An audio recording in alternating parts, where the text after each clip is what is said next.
Dr. Juliano Albuquerque é o nosso convidado de hoje no MPE na TV. Ele é o titular da Promotoria de Execução Penal de Dourados. E a nossa conversa continua.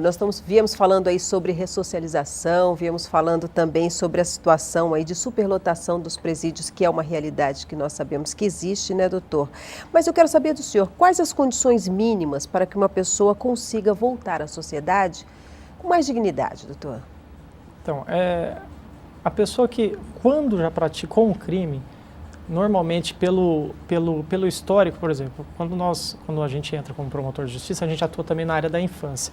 O que nós nos deparamos? Algumas pessoas você vê crescer, sim, né? Sim, em cidades que nós ficamos, por exemplo, fiquei em Rio Brilhante 6 anos. Rio Brilhante, eu peguei adolescentes com 13, 14 anos que já estavam usando droga, praticando pequenos delitos, pequenos furtos de bicicleta, que você fala, tem uma gravidade, mas assim, você já demonstra não seria a índole da pessoa, mas o que a pessoa qual o futuro que ela está seguindo. Se você não der oportunidade para essa pessoa. E aí a pessoa... gente trabalha com adolescente, dentro de algumas limitações e tal, e chegou ao ponto de a pessoa com esse adolescente específico, com 18, 19 anos, ele praticou um crime e depois de completar 18 anos foi preso e ficou um bom tempo preso. Então a gente fala que o crime em si ele começa já, e aí eu volto a falar na questão no aspecto da educação, no aspecto da estrutura familiar. Entendeu? Então assim, tem que começar da família. O sistema prisional hoje, infelizmente, ele não tem condições de dar a reeducação necessária, que é um desafio nosso, como a gente já colocou. Uhum. Mas a gente tem que fazer um trabalho no meio social, um trabalho, até eu falo espiritual, tem que estar um trabalho espiritual, um trabalho educacional, um trabalho de dar estrutura para as famílias hoje, porque hoje em dia está sendo mais vantajoso a pessoa praticar um crime do que a pessoa ser, às vezes tem aquela mentalidade de ser honesta. Até citando o exemplo do tráfico. Hoje em dia o chamado... O dinheiro fácil, né? O chamado tráfico privilegiado, que são as pessoas, os chamados mulas.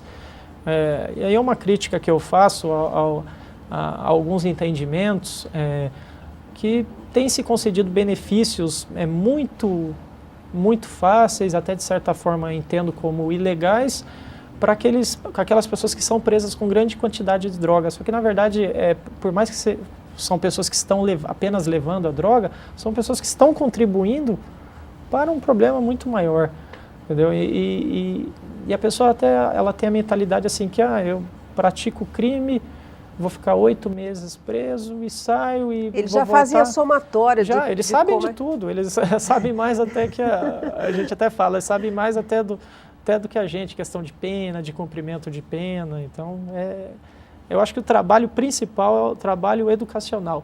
E dentro dos presídios, dando um enfoque dentro dos presídios, a gente fazer com que, por exemplo, a lei ela prevê para o semiaberto a colônia agrícola, industrial ou similar. O ideal é que tivéssemos uma estrutura que eles trabalhassem dentro, com uma estrutura adequada, e não fazer com que eles... o que é feito hoje. Doutor, nós vimos em todos os jornais, né? Fomos aí, notícia nacional, falando do semiaberto, né? Falando do semiaberto de Campo Grande e Ponta Porã. Mas não é só, e aí eu vou fazer uma meia-culpa, não é só um problema do semiaberto a reportagem foi feita em Campo Grande e Ponta Porã, mas o semiaberto do estado todo, de uma forma geral, a gente tem essa situação preocupante. Por quê? Porque dentro do estabelecimento não tem estrutura para que eles trabalhem. Então, são autorizados a trabalhar fora dos estabelecimentos. E fora não tem a vigilância necessária. Então, eles muitas vezes nem trabalham, muitas vezes apenas forjam alguma autorização, algum atestado de trabalho, e aí, em razão da demanda, a dificuldade de fiscalização. Então, uma estrutura toda que facilita que eles voltem a delinquir, que não cumprem a pena. Então eu vejo que do outro lado, do lado de cá, tanto nós quanto vocês que fazem parte desse judiciário, vocês têm a mesma ansiedade que a gente, é uma reforma dessa situação, né, doutor? A gente tem que melhorar a estrutura. O problema da superpopulação é um problema, só que não é... e uma crítica que eu faço aos mutirões carcerários, não é conferindo benefícios que se vai resolver, né? A toque de caixa, que daí porque essas pessoas acabam retornando. E a muito grande a reincidência? Sim, sim. Quem dificilmente as pessoas que ficam presas muito tempo no fechado, que a gente fala que é no presídio, e que continuam presas, são pessoas que praticam mais de 1, 2, 3, 4 crimes. Então tem pessoas que a reincidência, o índice é muito elevado, mas em decorrência dessa falta da reeducação que a gente não trabalha corretamente. A gente, quando eu falo, o sistema num todo, né? Que é uma estrutura que a gente não tem ainda adequada, né? E o que o senhor acha que seria bom para que esse sistema desse uma melhorada, doutor? Eu acho. Primeiro, eu acho. Eu defendo esse ponto de vista. Eu acho que a gente tem que primeiro fazer com que a pessoa entenda que ela tem que cumprir uma obrigação. A pessoa, e hoje em dia o interno, quando a gente tem um contato próximo, a gente faz vistorias mensais nos estabelecimentos, eles sabem que eles cometeram um delito, eles sabem que eles têm uma pena e eles têm uma pena a cumprir. Eles têm consciência, Eles né? têm consciência. A minha visão é que o Estado, ele não tem a estrutura para fazer com que ele cumpra essa pena adequada. E aí, esse preso, ele fala assim, eu vou praticar, não vou ser exigido e vou acabar saindo e vou praticar de novo. Então, na verdade, falta com que o Estado efetivamente aplique a pena, e a pena com todos os direitos também, não é só deveres.